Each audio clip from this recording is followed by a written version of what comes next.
welcome to the Nerd Herd, where we share what we heard and cover politics from across the country. I'm OG. Tonight we are going to be talking to our guest, J2, from the great state of Missouri.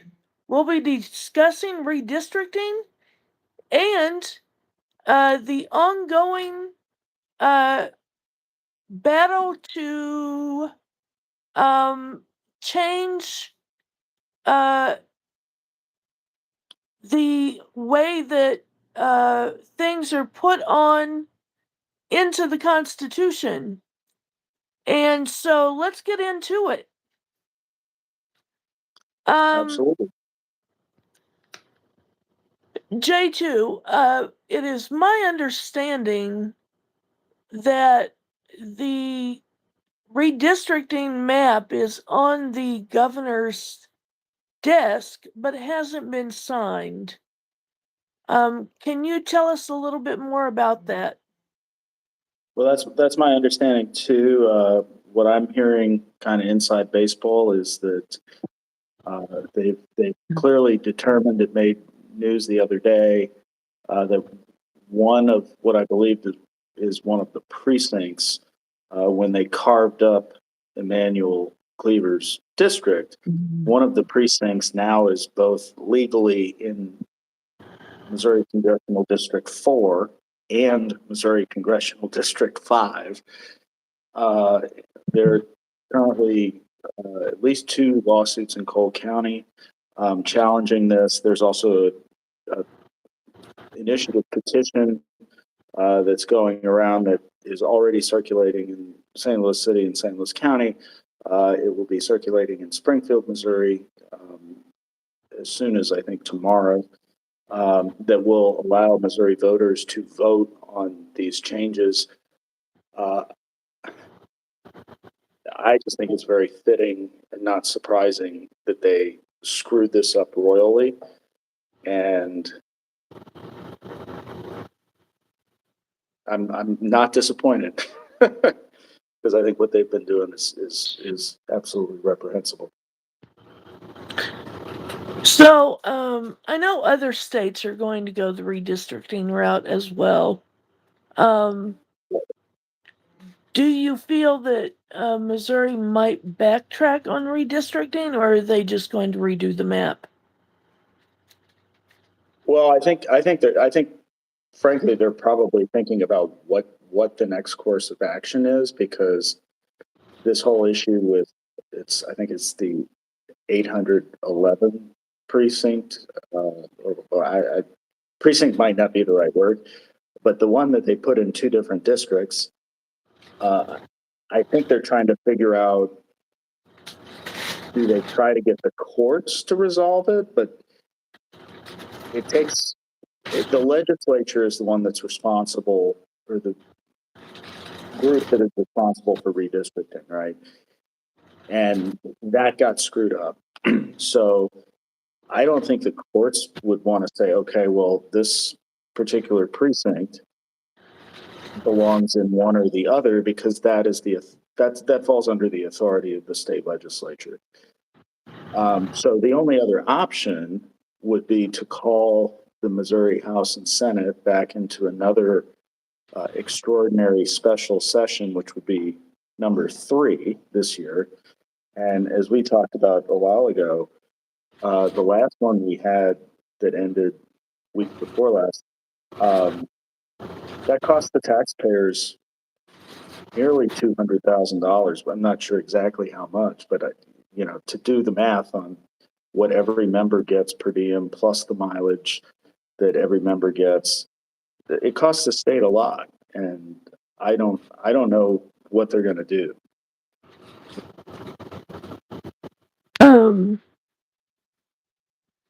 Isn't there also a effort to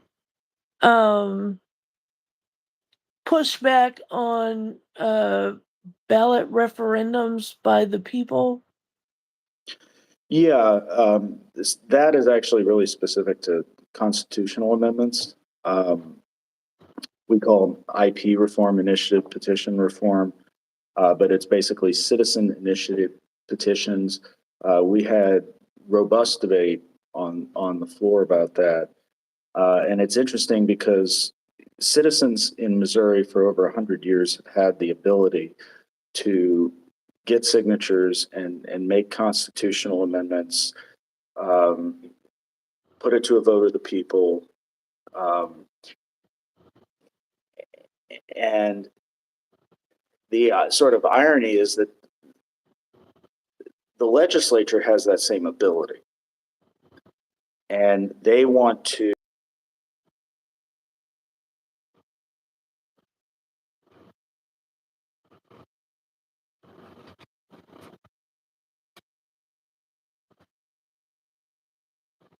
but for citizens. We have the initiative petition process in Missouri. It's a backstop to representation that is not representing the people, that we are afforded the ability to do that. But what they have put to the voters it has to be passed by a simple majority, but essentially they're saying it doesn't have to be passed. If citizens initiate it, it doesn't have to be passed by a simple majority. If the legislature initiates it, it has to be passed by a simple majority. But when citizens do it, it has to pass in all 8 congressional districts that we have across the state, meaning that something could pass by like 93%, but it could fail in 1 congressional district in the state. And that 1 congressional district, which is probably going to be rural, can make it fail. And I don't know about you, but I believe in the whole principle of one person, one vote. And I don't like when anybody's vote gets diminished. And that's what this deal is. Okay. Great. Yeah. I don't like it when they take the right away from the people to say what's on the ballot.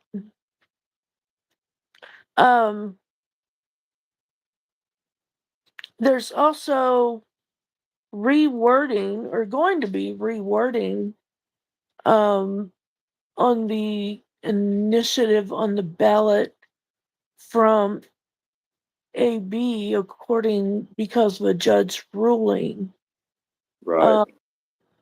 Excuse me, abortion. I can say that on here. Right. So so can you tell me more about what the judge said and what the ruling was? Well, I don't have it in front of me. It was a mixed bag. I mean, part of it I was happy about, part of it I was unhappy about. The judge ruled, I think his name was Judge Green, that the portion about restricting transgender affirming care to youth was germane to the abortion issue, which I think that's a stretch.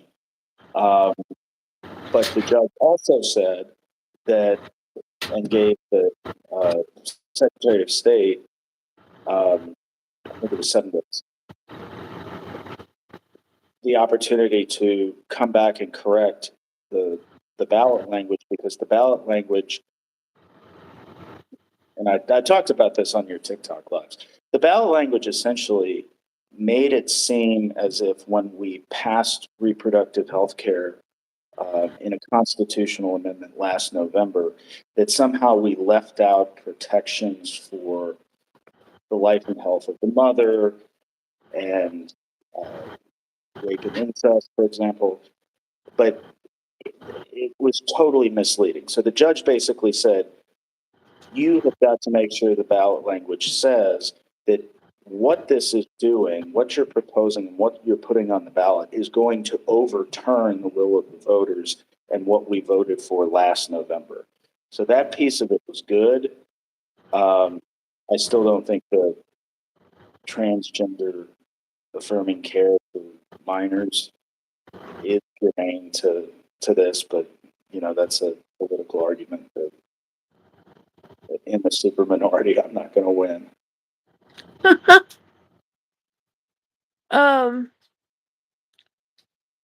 So I know that you are passionate about people being involved in state politics and the importance of state politics. Can you elaborate on that for us? Yeah, I can. So I never imagined myself doing what I'm doing right now. Like I got involved in, I got involved in local government, municipal government.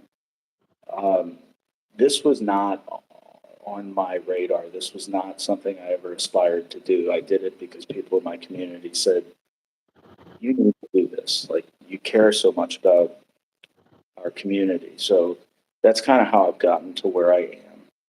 And it bothers me a lot. We talk about this on the lives, and you've been a huge ally on this subject.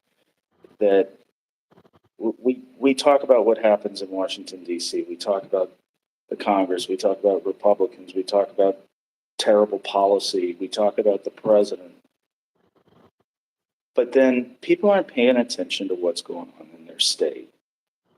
And I've always been really passionate about local government, and that's why I got involved really, because I was watching what was going on, and that's when I volunteered for a city commission, just as a citizen. Um, and when things are going sideways, sometimes that pushes people to say, okay, well, I want to be part of the process. I want to be part of the solution. At our state level and our local levels and at our school boards, those policies are the ones that impact all of us the most. And I feel that there are too many people that they'll vote for president, they'll vote for Congress, they'll vote for their senators, but then they don't pay attention to what's going on in their state government races or their municipal races. And if you look on the software system that we have for like who votes and what their voting history is, I have voted in every single election going back, I think, as long as they have records, even school board, municipal government, because that is what impacts me the most at the state level. And I just wish people would pay more attention to that. Don't you think that paying attention to what's going on in your state kind of informs you about what's going on in other states? Because for me, I've noticed that there's this testing lab in some states where they test something out and then they import it to another state, like Texas, like Florida, We were number like 2. Oklahoma. Yeah, absolutely. I think I think particularly among us in the Midwest, Ohio and Missouri are not particularly dissimilar. I think it was 2008 was the first time Missouri did not vote for the candidate that became president. That was Barack Obama. And I think it was 2012 that Ohio did the same for the first time. Like we've always been bellwether states. And I think it's really important that we get back to being bellwether states and that we meet people where they are, because the policies right now are absolutely hurting middle America, and they're realizing that. And I think we talked about last night, there was a farmer in western Missouri that was at an event for Congressman Mark Alford. And he lit into him. And he was like, why are you, bending the knee to the policies of this man when you know it's hurting us? So I think we have tremendous opportunity. I was at an event last night where Andy Bashir spoke for like an hour. And I think he is a really interesting case. And OG, he's Yes. Mhm. and what he was able to accomplish and win by double digits in the same state, Trump won by more double digits, shows that people actually are willing to pay attention. They are willing to listen and have conversations with Democrats, but we've got to talk about policy, and we've got to talk about, you know, it's like the whole like kitchen table discussion. That's where we got to meet folks, because they'll come back. I have no doubt they'll come back.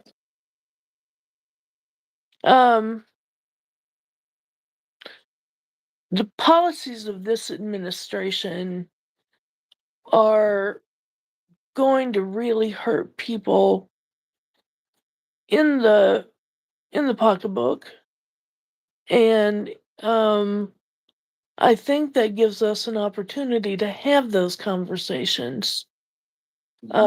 Just like the farmer that you were referring to, just like you know, tariffs um and uh immigration impacts the economy as well. Um so I think that those conversations will be had in the upcoming election. What policies do you think affect Missouri the most? Well, I think the one we hear the most about is our farmers, is our international trade.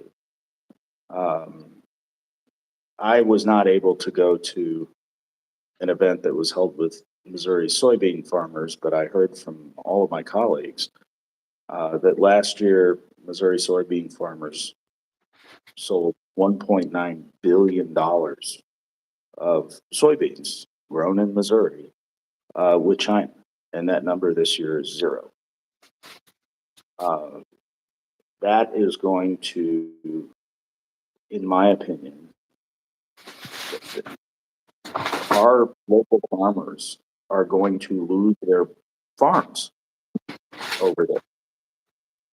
And then who's going to buy them? Giant corporations, foreign corporations. Like, we need to support our local farmers, and so that above all for. But that doesn't mean I don't care for our rural farmers. Um, how has how do you think that, since you are in a rural area, how do you think I'm that not. oh, well, I I'm know not. you're I'm not, not. but your state is. Oh yeah, no, Um, it's very diverse. um, how do you think the big, beautiful bill is going to affect your state when it comes into effect? I would say that it's definitely going to have an effect on uh, our rural hospitals, particularly the Medicaid cuts. Um, and I know the local, like, state electeds in Missouri, people think, well, poverty is an urban issue. The poorest district in the state of Missouri is a rural, almost completely I can barely hear you. Oh, I'm sorry. It's the poorest state district in House district in all of Missouri is a very rural, poor, white district. Um, I've spoken with the state rep from that district. Uh, he said to me, I have more people per capita on Medicaid, and I have more people in my state on or in my district on with that have SNAP benefits than any other district in the state. And so it's affecting everybody. Like it, these policies know no gender, they know no race, they know no religion. They are impacting all of us. Um, does Missouri have any stopgaps in place for when this happens?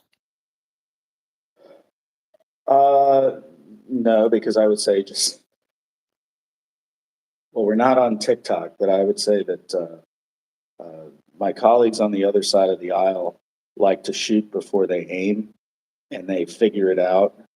And I've been around the state on a property tax committee. And the thing that we've heard over and over and over again from from elected Republicans in rural districts is don't mess with things. If you want to come up with some new policy or some change in how our tax structure, whatever, you've got to run it by us and let us give feedback, because this has happened time and time before where you pass a policy and it hasn't been thoroughly vetted and it causes problems and then it needs to be fixed. We had a senior tax freeze bill a couple years ago before I got in there, and that turned out to be a mess. And then they had to go back in the next session and try to clean up the mess because they didn't vet what they were doing in the first place. And I think that's part of the problem. I don't know if it's part of the problem in Ohio, but my take just in my, what is it, 7 months now in the Missouri State House is there seems to be this attitude that we're going to do what we're going to do because we've got the power to do it. That's not where I've come from. Like, I don't want to be right. I want to get it right. I don't want to do what I want to do because I've got the votes to do it. Let's Right. get it right. Um, that's kind of the attitude in Ohio too. Um, do you have issues with education in Missouri in terms of um, dictating uh, dictating curriculum changes or or funding private schools or a voucher system? So there's a lot of, we do have problems with funding. Missouri is like 49th or 50th in state funding for education. This year, we have what we call a foundation formula that is how we come up with educational funding. Republicans are also absolutely against socialism, right? Our two biggest economic drivers in this state are Kansas City and St. Louis. In those cities, the local school districts fund the majority of education. Sorry, am I too far away? In those two cities, like where the wealth is, most of our school districts, like my school district, is like 2/3, maybe 5/8, funded locally. When you get to these rural districts, they can be funded like 70-80% by the state government. So when it came to like how we're going to fund education this last session, Democrats wanted to fully fund the foundation formula. Republicans in the House voted against it. When it went to the Senate, it turned out that the Republicans in the Senate sided, at least enough of them sided with the Democrats in the Senate to say, no, we actually do need to fully fund it. And then when it came back to the House, the Republicans in the House who opposed it were like, look at what we did. But they voted against it. They didn't want to support fully funding education. But then we have an issue with charter schools, and we just did like private school vouchers and stuff like that. And there was some discussion on that, I think last night in one of the lives I was on. But if you get, oh no, that was actually a conversation I had with a guy last night at the Truman dinner. If you have a family, let's say you have a family of 4 kids, right? And you want to send your kid to private school, you can get a voucher for each one of those kids. And that voucher, I think, is like, I don't know offhand, but let's say it's like $7,000. Well, you're not paying $7,000 in. So the math doesn't work. If you've got 4 kids, that's $28,000. You're not paying $28,000 of taxes into our public schools because it's based on property tax. So it's not a viable, financially viable thing to do. And it's not going to improve private education.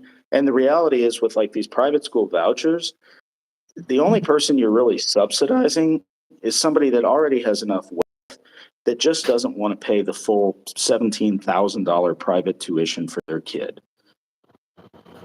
Right, There's because nobody else. don't the vouchers, they only cover a portion of the tuition and then you have to cover the rest of it? Right. So it's subsidizing wealthy people again.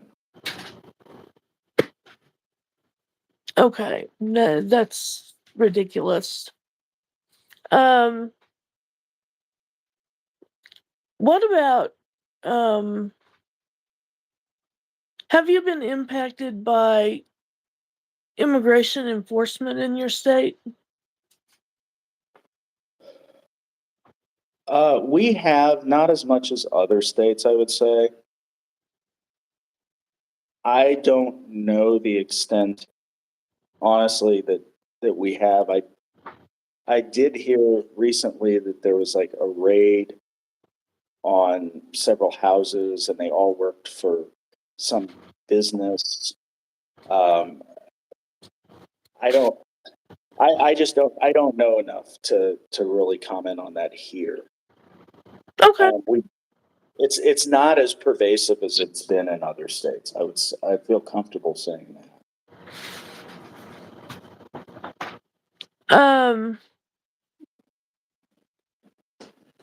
Are there any other issues that the State House is discussing right now that you'd like to cover? Well, I would say personally, I think it bothers me enormously that there is just such an assault going on right now on trans people, trans kids, people like myself that are gay. Everybody just wants to live their lives, live and let live. And I don't understand. And I've said this to Republican colleagues that are more friendly and understanding, but like, we can drink a beer and watch a ball game and hang out together and have a good time. Just because we do that, you are not going to make me straight any more than I'm going to make you gay. And the same is true with trans people. Like, we are who we are, we're wired the way we are, and why people are so threatened, like, and that's the indoctrination thing really bothers me, because if I was indoctrinated to be anything, it was a straight male. It's just not, wasn't in the cards for me.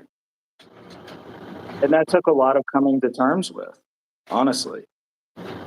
But most folks, and I would say even most Republicans, get that. I think they struggle more with trans folks. And I've really, really, really made one of my biggest priorities has been to be there for my trans friends and support them, because, at 47 years old, I always remember and think about the people who came before me that were gay, that made everything in my life possible today. And they need allies, they need support, and they absolutely have it from me. And that was not really something I necessarily thought of some time ago, but stepping into this role, they need our support and they need our love. And because if we don't do it, who's going to? Absolutely. Um,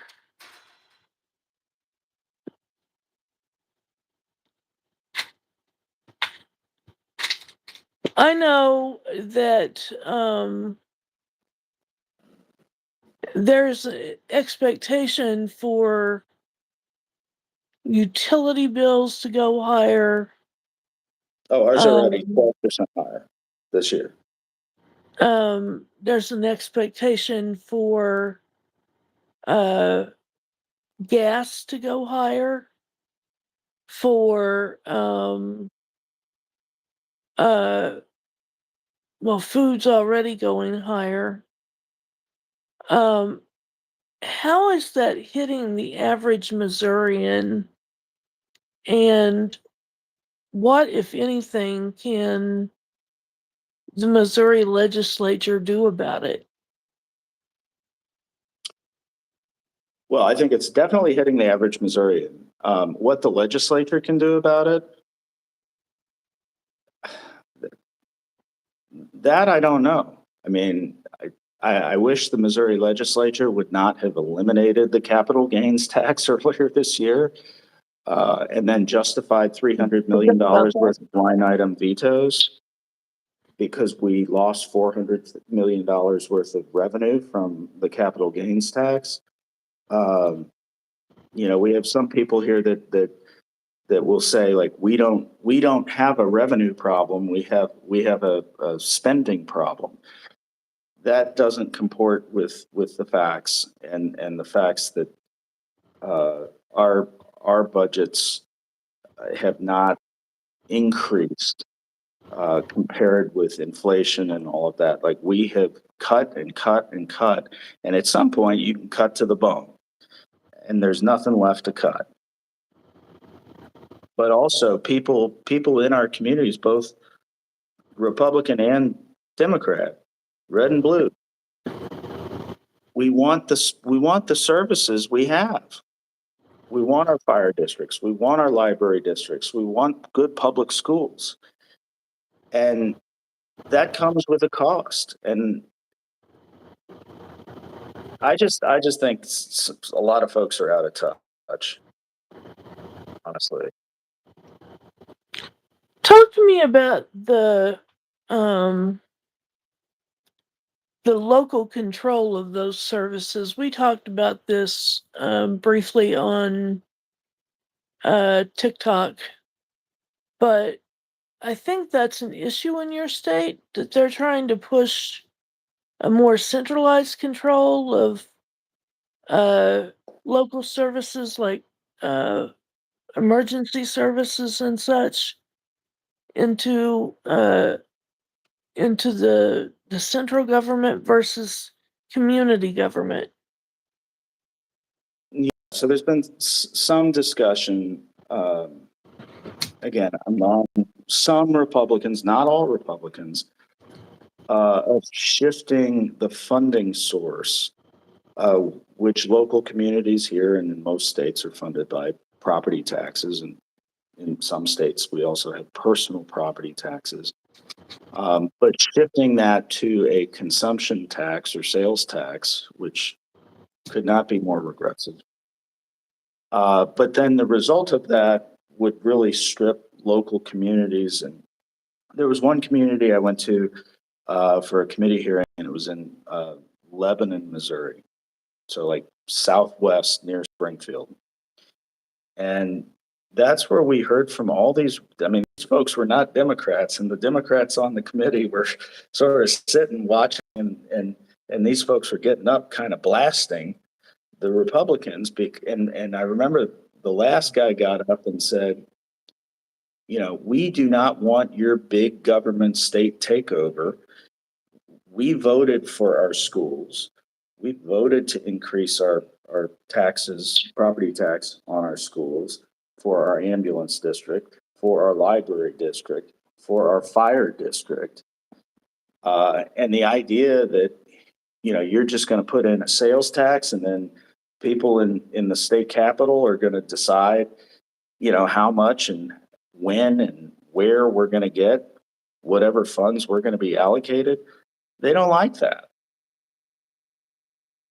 They want the local control. And I agree with them. I mean, I'm a big local control guy. I vote to support my schools, even though I don't have any kids. Right. Because ultimately they're going to be the future leaders and the future firemen and whatever for the community. And they're going to drive our economy as when we have good schools. Right. Like, you get out what you put in. Exactly. You put in nothing, you get nothing. Exactly.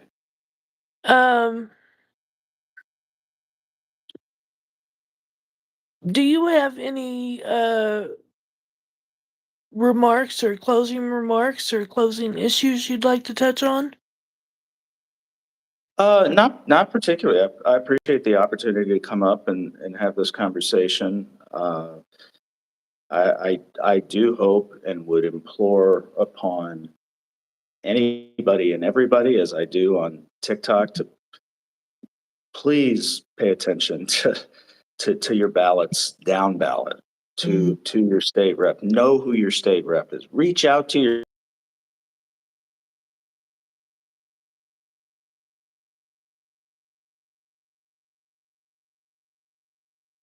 ton of emails that I'm backlogged on, but I respond to absolutely everybody. And it is so important to know those people because they want to know you.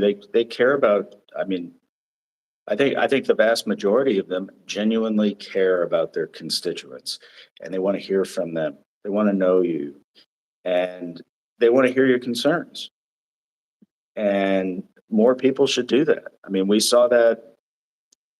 certainly saw that in Missouri over the last 2 weeks when they were trying to take away citizens' rights to petition a constitutional amendment.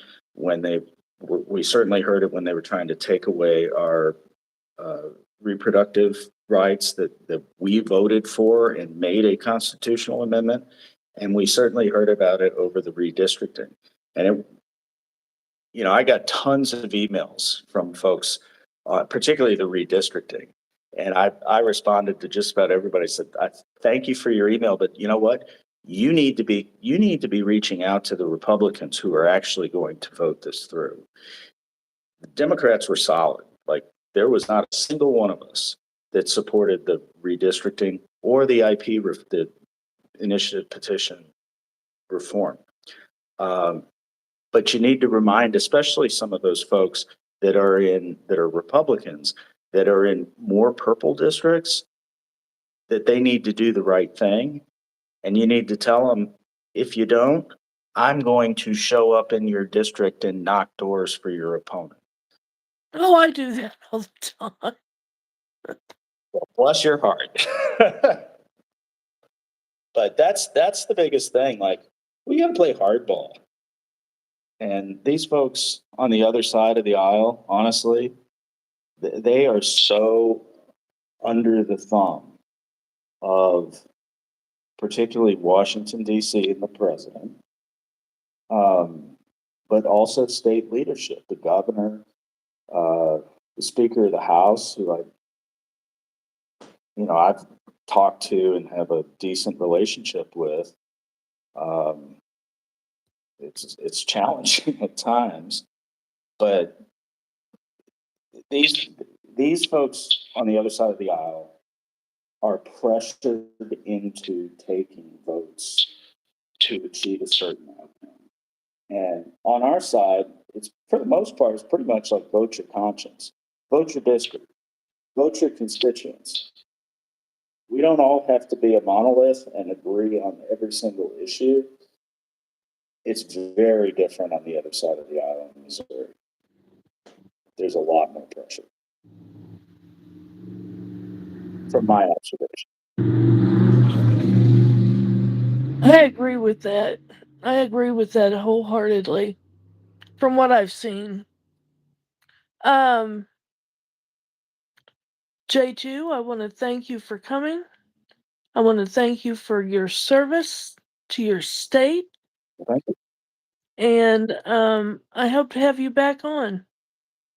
No, I'd love to. I'm actually going to probably be coming to Ohio because the whole redistricting is coming to Ohio, and your House Minority Leader and House Minority Whip came to Missouri and met with the Missouri House Dems. And I was so impressed with both of them. And I think they were very impressed with the fight that we put up. But I think a lot of us are coming up to Ohio to support them, trying to stop what is about to happen. I'm trying to find out exactly when that's going to happen in Ohio.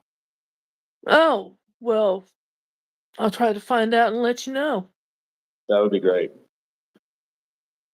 All right. Thank you, J2. Thank you. All right. Have a great day. You too. Bye-bye. Bye.